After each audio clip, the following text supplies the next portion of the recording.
नमस्कार, मैं हूं वंदना पांडे और आप देख रहे हैं के न्यूज इंडिया। और बात करेंगे यूपी में सुलह। उत्तर प्रदेश में योगी सरकार में आंतरिक क्लेश की खबरों के बीच आज से यूपी विधानसभा का मानसून सत्र जो है वो शुरू हो गया है, जिसमें मेन फोकस यूपी सरकार के पहले अनुपूरक बजट पर है। और इसके साथ ही योगी सरकार को घेरने के लिए विपक्ष अपने मुद्दे लेकर बैठा है। अखिलेश के बाद यूपी के नेता प्रतिपक्ष बने माता प्रसाद पांडे के पास भी अपने आप को साबित करने का मौका होगा, जहां वो योगी सरकार को बिजली कटौती, सूखा, बाढ़ पर घेरने का पूरा प्रयास भी करते नजर आएंगे। वहीं ये तस्वीर भी आपको दिखा रहे हैं। इन सबके बीच बताया जा रहा है कि ये तस्वीर जो है सोशल मीडिया पर एक चर्चा का विषय भी बनी हुई है। ये तस्वीर केशव प्रसाद मौर्य की है और 1 महीना 25 दिन हो गए सबसे बवाल मच रहा है यूपी में। उसका पटाक्षेप भी अब निकलकर सामने आया है और ये पटाक्षेप खुद केशव प्रसाद मौर्य ने किया है अपने एक्स पर की गई तस्वीर के जरिए। इस तस्वीर में एक तरफ केशव प्रसाद मौर्य है तो दूसरी तरफ ब्रजेश पाठक भी नजर आ रहे हैं और बीच में खुद सीएम योगी आदित्यनाथ हैं।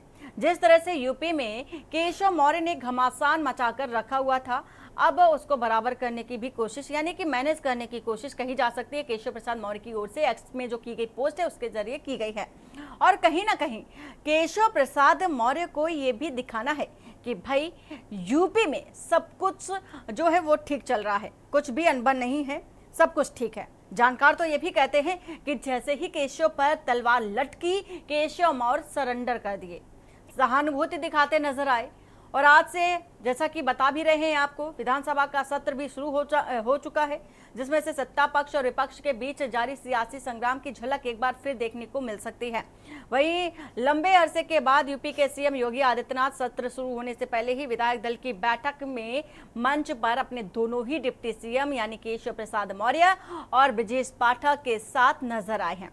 ये तस्वीर भी आपको दिखा रहे हैं जो कि केशव प्रसाद मौर्य की ओर से सोशल मीडिया पर यानी एक्स पर पोस्ट की गई। ये मौका इसलिए खास है क्योंकि लंबे वक्त से ये अटकलें लगाई गई थी कि दोनों ही डिप्टी सीएम योगी से नाराज हैं और यूपी बीजेपी में एक बड़ी फूट हो गई है।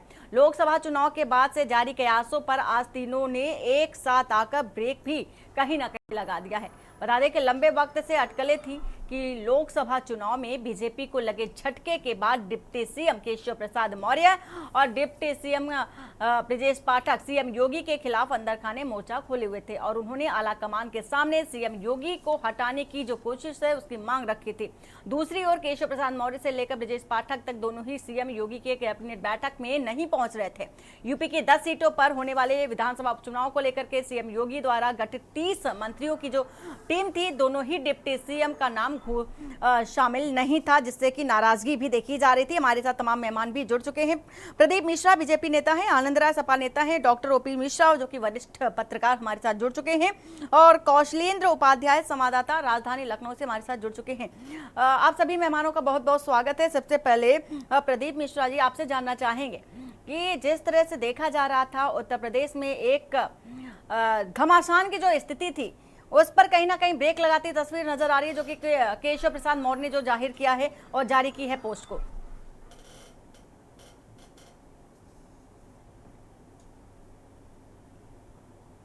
आवाज नहीं आ रही प्रदीप जी आपकी। जी बोलिए।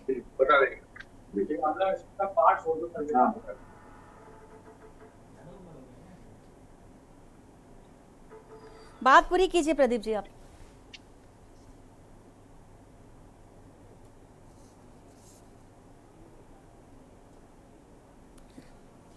आपकी आवाज नहीं पहुंच पा रही है, अनम्यूट कर लीजिए। आनंद राय आपसे जानना चाहेंगे। आनंद जी, जिस तरह से देखा जा रहा था कि इसका सीधा सीधा जो असर देखा जा रहा है विपक्षी खेमे में देखने को खूब मिल रहा था और खूब फायदा भी उठाने की कोशिश की जा रही थी। लगातार केशव प्रसाद मौर्य को लेकर के तरह तरह के बयानबाजी भी देखी जा रही थी।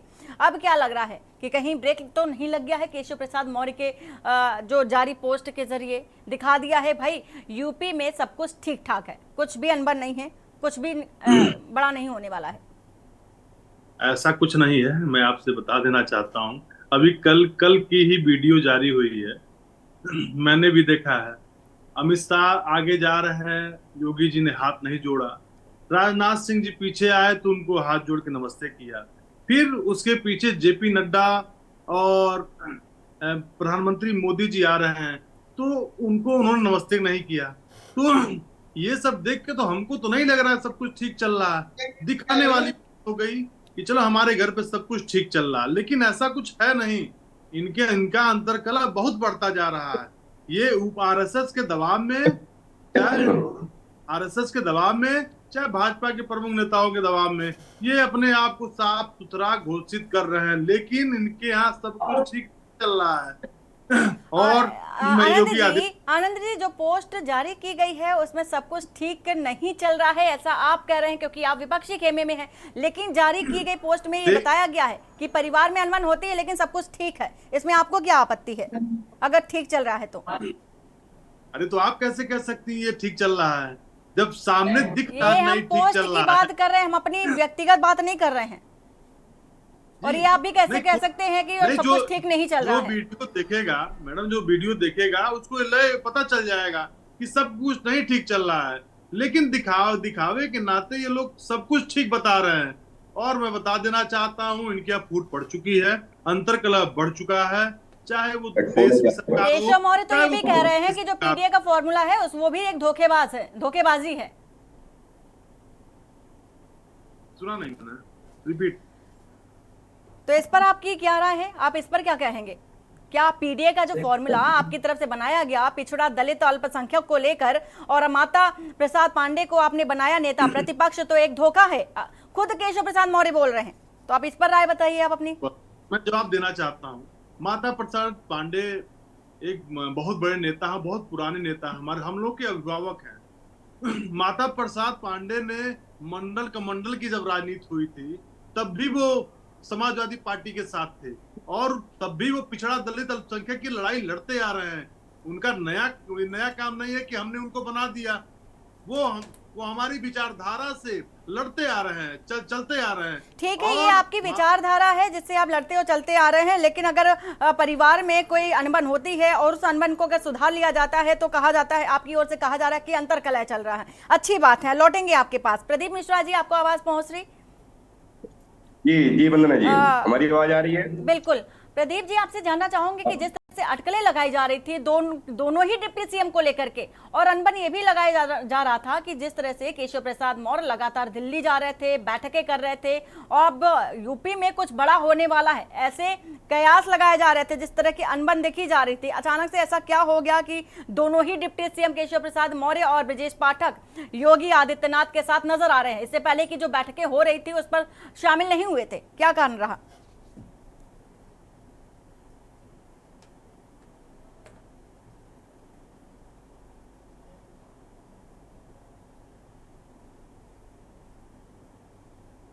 वंदना जी, मैं आपके चैनल के माध्यम से मैं बताना चाहूंगा, योगी आदित्यनाथ के दाहिने और बाएं हाथ हैं केशव मौर्य और ब्रजेश पाठक। और जो आप बता रहे हैं कि दिल्ली भाग भाग के दौड़ के जा रहे थे, संगठन कार्य हेतु उनको बुलाया जा रहा था, उस कार्य के लिए लोग जा रहे थे। और रही बात योगी आदित्यनाथ की सरकार अंगद के पैर की तरह जो है उत्तर प्रदेश में जमी हुई है और अपने कार्यकाल को पूरा करेगी, और मिशन 2027 भी जो हमारा है, हम इन्हीं के उसमें हम लोग चुनाव लड़ने वाले हैं। हमारे दोनों उप मुख्यमंत्री सदैव इनका सहयोग करते हुए संगठन कार्य को आगे बढ़ाएंगे। ये विपक्ष की मनगढ़ंत कहानी है, विपक्ष इसको उधार देने का कार्य कर रहा है। विपक्ष अपने घर को बचाए कर रहा है, लेकिन आप भी बताइए, आप खुद ये बताइए, हमारे घर में कि अचानक से जरूरत नहीं है, हमारा घर बहुत मजबूत है। घर मजबूत है, ठीक बात है, अच्छी बात है, घर मजबूत होना चाहिए। सभी के घरों में अनबन होती है, लेकिन अनबन सुधारा जाता है। लेकिन बात ये सामाजिक तौर पर भी आ जाती है, सामने आ जाती है। लड़ाई घर के अंदर नहीं, लड़ाई घर के बाहर दिखाई दे रही है। वंदना जी, आरोप भी लगाए जा रहे थे, नहीं है, मौका दे रहे थे आप विपक्ष को। आप सभी मीडिया कर्मी को इस चीज की जानकारी होनी चाहिए। संगठन बहुत बड़ा है, संगठन में किसी कार्य को लेके हो सकता है किसी एक दूसरे के बीच में विरोधाभास हो सकता है, परंतु अगर एक सरकार और संगठन की बात करेंगे तो सब लोग एक हैं और सभी लोग मिलजुल के काम कर ठीक रहे है, हैं। आपकी बात हमारी रखती योगी हूँ मैं, आदित्यनाथ की रखती हूँ सरकार 1 प्रदीप जी। ट्रिलियन आपने डॉलर। कहा कि मीडिया को ये जानकारी होनी चाहिए। अब आप खुद ही बता दीजिए कि जब केशव प्रसाद मौर्य कि कब जो संगठन सरकार से बड़ा है ऐसा कहा था, कार्यकर्ताओं को लेकर के उन्होंने बोला, देखिए लेकिन खुद अपने आप को कार्यकर्ता बताया, जबकि डिप्टी सीएम पोस्ट पर हैं, वो एक बड़े पोस्ट पर हैं वो। तो ऐसा क्या रहा कि खुद अपनी ही सरकार पर सवाल खड़े करते नजर आए थे? नहीं, वो आप दूसरे एंगल से आप उसको देख रही हैं। नहीं, आप जो संगठन की बात करें, मैं उसकी बात कर रही हूँ। संगठन की बात आप ही कर रहे हैं और आप ही कह रहे हैं कि मीडिया को ये जानकारी होनी चाहिए, तो जानकारी बता रही हूँ आपको। कोई आपको बता रहे हैं, उन्होंने बोला था कि संगठन बड़ा होता है सरकार से। जाहिर सी बात है, संगठन से ही सरकारें गठित होती हैं। अचानक से ऐसा क्या हो गया जो संगठन की याद आ गई? लोकसभा चुनाव में तो नजर नहीं आए थे, इतने एक्टिव भी नजर नहीं आए थे केशव प्रसाद मौर्य। अचानक से क्या हो गया? उन्होंने यहाँ पे बोला, मैडम ऐसा है, संगठन सदैव जो है सरकार का गठन संगठन के माध्यम से हुआ है ना। आपकी बात सही है, संगठन से ही सरकार का गठन हो गया, मानती हूँ ये बात, प्रतिबिंब है सरकार। लेकिन बात यहाँ पर यह है कि केशव प्रसाद मौर्य अचानक से सुर्खियों में कैसे आ गए? क्या कारण है? क्या अंदर खाने में कोई ऐसी बातें चल रही थी जो कार्यकर्ताओं की नहीं सुनी जा रही थी, खुद डिप्टी सीएम की नहीं सुनी जा रही थी, जो मुखर होकर सामने आ गए? ऐसा कुछ नहीं बना नहीं। ये सब विपक्ष का षड्यंत्र है। विपक्ष ऐसे फोकस करता है चीजों को, ये लगता है कि आपस में लोग लड़ रहे हैं। ऐसा कुछ नहीं है। हमारा घर बहुत मजबूत है, हमारे घर में कोई परेशानी नहीं है। मैं भाजपा कार्यकर्ता के नाते चलिए, बढ़िया, अच्छी बात है, ठीक है, अच्छी बात है। परिवार में अब सब कुछ ठीक चल रहा है, जैसा कि केशव प्रसाद मौर्य ने एक्स पर पोस्ट किया है और दिखा दिया है। उनको जाहिर करने की भी जरूरत पड़ गई, ये भी कहा जा सकता है प्रदीप जी कि उनको जाहिर करने की भी जरूरत पड़ गई कि देखो भाई, हमने ही उठाया था मुद्दा, हमने ही हलचल पैदा कर दी और हम ही ने शांत कर दिया। और हमारे कौशलेंद्र भी हमारे संवाददाता हमारे साथ है। कौशलेंद्र, विधानसभा सत्र का जो मानसून सत्र है उसकी आज से शुरुआत हो चुकी है। कौन कौन से मुद्दे हैं जो विपक्ष रख सकता है? आपसे पूरे विस्तार पूर्वक जानकारी चाहेंगे।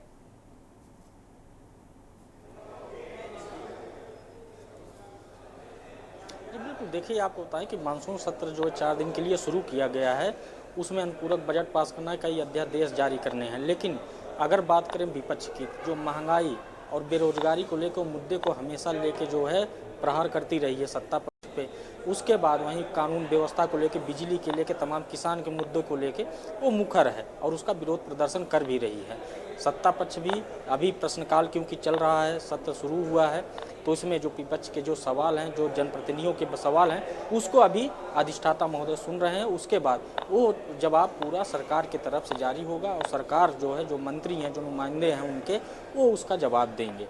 अभी जो आज पहला दिन है और जो आज तो विधायी कार्य हैं, उसमें सबसे पहले प्रश्नकाल समाजवादी पार्टी के विधायकों की तरफ से लगाया गया है, तो उनकी बात को अभी सुना जा रहा है। वहीं कांग्रेस के विधायक वो भी जो है, उस जो कांग्रेस विधानमंडल के नेता हैं, उनकी तरफ से राधा मिश्रा की तरफ से प्रश्नकाल लगाया गया था, उनकी बात अब सुनी गई। ऐसे तमाम जो विधायक हैं, चाहे वो सत्ता पक्ष के भी हैं, जो जनप्रतिनिधि हैं, जो अपने इस विधानसभा सत्र में, मानसून सत्र में जो प्रश्न लगाए हुए हैं, उनकी बात अभी सुनी जा रही है। इसके बाद जो सरकार के तरफ से दिशा निर्देश दिए गए होंगे, जो विधानमंडल दल की जो बैठक हुई, जिसमें मंत्रियों को जो जिम्मेदारी, विभागवार जो लोगों को जिम्मेदारी दी गई है, उनकी तरफ से उनका जवाब जाएगा और उनकी तरफ से जवाब मंच पे, वहीं पे विधानसभा में दिया जाएगा। बिल्कुल कौशलेंद्र, और ये सत्र चलने वाला है। फिलहाल हमारे साथ डॉक्टर ओपी मिश्रा वरिष्ठ पत्रकार हैं, इनसे भी हम बातचीत करेंगे, लेकिन यहाँ पर ब्रेक का इशारा मिल रहा है। ब्रेक के बाद जल्द लौटते हैं अपनी चर्चा पर। आप देख रहे हैं के न्यूज, खबरों का सारथी।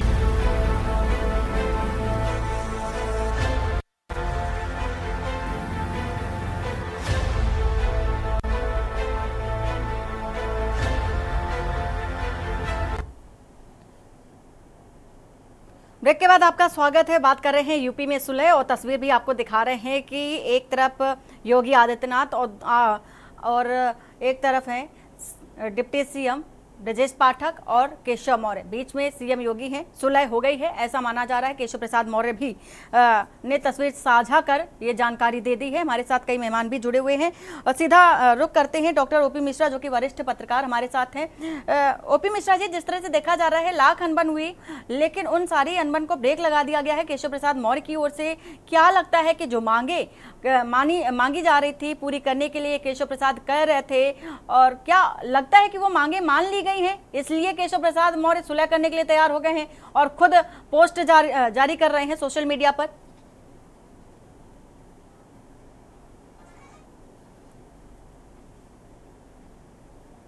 अनम्यूट कर लीजिए सर।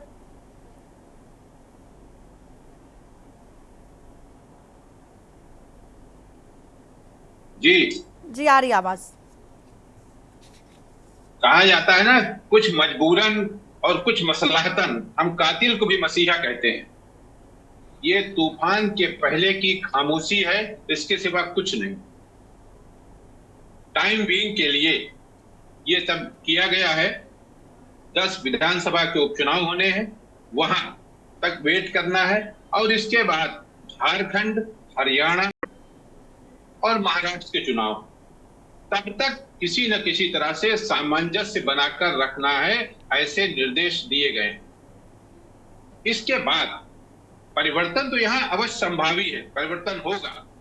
योगी आदित्यनाथ जी जाएंगे ये भी तय है, लेकिन वेट करना होगा अभी, और तब तक ये दिखाना होगा कि हम साथ साथ हैं।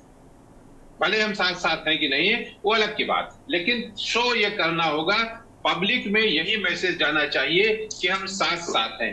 अदरवाइज जो रिपोर्टें आ रही हैं ना, तो 3 सीटें इनके पास अभी जो चुनाव जहां होने उनके पास थी भाजपा के पास, ये तीनों वो लाश कर जाएंगे अगर इसी तरह बंटवारा होता रहा। यही कारण है कि ये सब कुछ दिखाने के लिए किया जा रहा है, बाकी अंदर खाने कुछ और पक रहा है। जी, बड़ी बात कही आपने कि यूपी में योगी को हटाने की जो कोशिश है वो देखी जा रही है, लेकिन इंतजार उपचुनाव का किया जा रहा है। प्रदीप जी, आपसे जानना चाहें। बिल्कुल सर, और प्रदीप जी से ही आंसर जान लेते हैं। प्रदीप जी, क्या ऐसी कोई तस्वीर, जिस तरह से अनबन तो देखी जा रही है, लेकिन एक मुखौटा होता है ना कि मुखौटे के पीछे कुछ और है लेकिन सामने कुछ और है, ऐसी स्थिति है क्या? नहीं वंदना जी, ये सब निराधार बातें हैं। ठीक है, हमारी संगठन बहुत मजबूत है। हमारे योगी आदित्यनाथ के नेतृत्व में दोनों उप मुख्यमंत्री बराबर कार्य कर रहे हैं और आगे कार्य करते रहेंगे। जो 10 उप चुनाव हैं विधानसभा के, उसमें हम लोग लक्ष्य 7 से 8 विधानसभा जीतने का लक्ष्य लेके चल रहे हैं। हमारे एनडीए पूर्व में 5 सीटें जीती थी, 3 भाजपा की सीटें थी, और आप मान के चलिए 7 से 8 सीटें हम लोग वहां जीतने वाले हैं। हमारा संगठन पूर्ण रूप से इस कार्य में लगा हुआ है। और हमारे दोनों, आप देखिए चित्र जो साझा हुआ है, हमारे योगी आदित्यनाथ जी के बगल में दाहिने तरफ केशव जी सदैव बैठते हैं, वो दाहिने हाथ के रूप में सरकार में कार्य कर रहे हैं, और बाएं हाथ के रूप में ब्रजेश पाठक जी सदैव लगे हुए हैं। ये सब विपक्ष और तथाकथित जो लोग इस पे कार्य कर रहे हैं, जो प्रेजेंट करना चाहते हैं, वो सब चीजें निराधार है और इससे हम लोगों का कोई लेना देना नहीं। हमारा संगठन बहुत मजबूत है और मजबूती से कार्य कर रहा है। ठीक है, लेकिन दोनों ही हाथ की अगर बात कर रहे हैं तो दोनों हाथ जो हैं वो नाराज हैं। नहीं, कोई नाराजगी नहीं मैडम। ब्रजेश पाठक भी नाराजगी दिखा चुके हैं। खैर, उपचुनाव के बाद देखने वाली बात होगी कि उपचुनाव के बाद की जो तस्वीरें होंगी वो क्या नजर देखने को मिलती हैं। उपचुनाव तक की इंतजार तो करना पड़ेगा, क्योंकि 10 सीटों पर चुनाव जो होना है, उपचुनाव होना है। वंदना जी, मैं बताना चाहूंगा, आप आधिकारिक रूप से देखेंगे कोई नाराजगी आपको दर्ज कराया क्या, या कहीं कोई बोला क्या ये नाराजगी? अगर माननीय केशव प्रसाद मौर्य ने एक बात केवल बोल दी कि सरकार से बड़ा संगठन होता है, आप उसको नाराजगी लेके आप लोग चल रहे हैं, विपक्ष उसको मुद्दा बना रहा है। मैं आधिकारिक रूप से बोलता हूँ ना, संगठन सरकार से बड़ा होता है, कहीं कोई दिक्कत थोड़ी है। ठीक है, संगठन सरकार से बड़ा होता है और अनबन भी इसी बात को लेकर शुरू हुई थी। देखना होगा, थोड़ा इंतजार करना है सर, थोड़ा इंतजार करना है उपचुनाव तक की, फिर देखने वाली बात होगी कि क्या निकल कर आता है। योगी आदित्यनाथ रहते हैं या चले जाते हैं। कौशलेंद्र, विधानसभा सत्र जिस तरह से बात हो रही थी आपसे, क्योंकि चर्चा दोनों ही उत्तर प्रदेश की हो रही है, तो उत्तर प्रदेश में राजनीतिक तौर पर तो हलचल देखी जा रही थी, लेकिन इसी बीच विधानसभा का सत्र भी शुरू हो चुका है। जिस तरह से माता प्रसाद पांडे पहली बार है जो माता प्रसाद पांडे अब विधानसभा के अंदर नजर आएंगे, अपने मुद्दे भी उठाते नजर आएंगे। पूर्व विधानसभा अध्यक्ष भी रहे हैं, कौन कौन से मुद्दे होंगे जो विपक्षी खेमे से उठाते नजर आएंगे?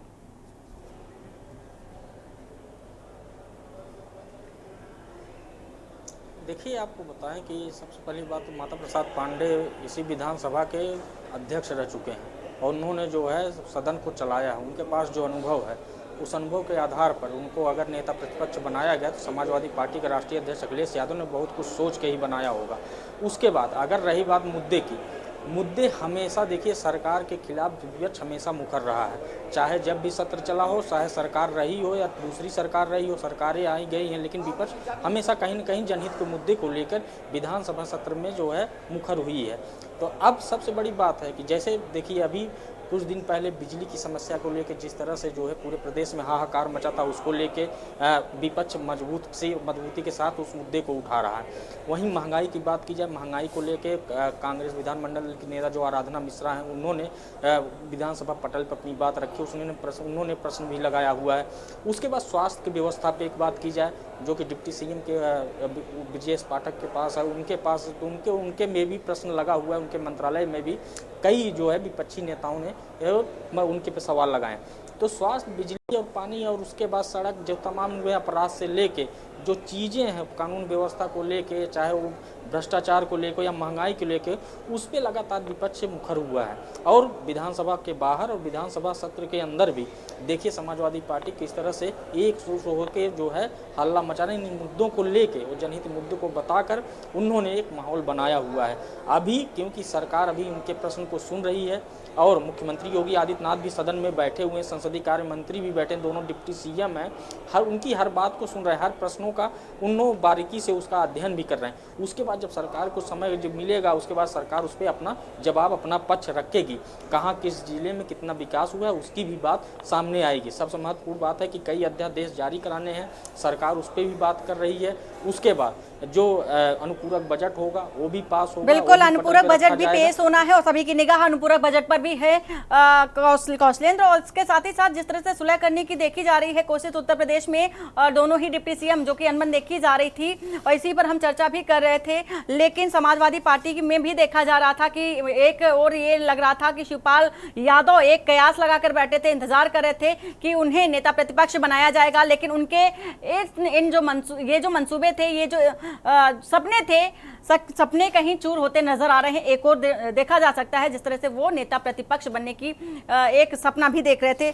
आप सभी मेहमानों का बहुत बहुत शुक्रिया। बात कर रहे थे यूपी में सुलह तो देखी जा रही है, लेकिन उपचुनाव तक की, उपचुनाव के बाद क्या तस्वीरें निकल कर आती ये देखने वाली बात होगी। फिलहाल बुलेटिन में इतना ही, बाकी की जो खबरें हैं उसके लिए बने रहिए आप के न्यूज इंडिया के साथ। नमस्कार।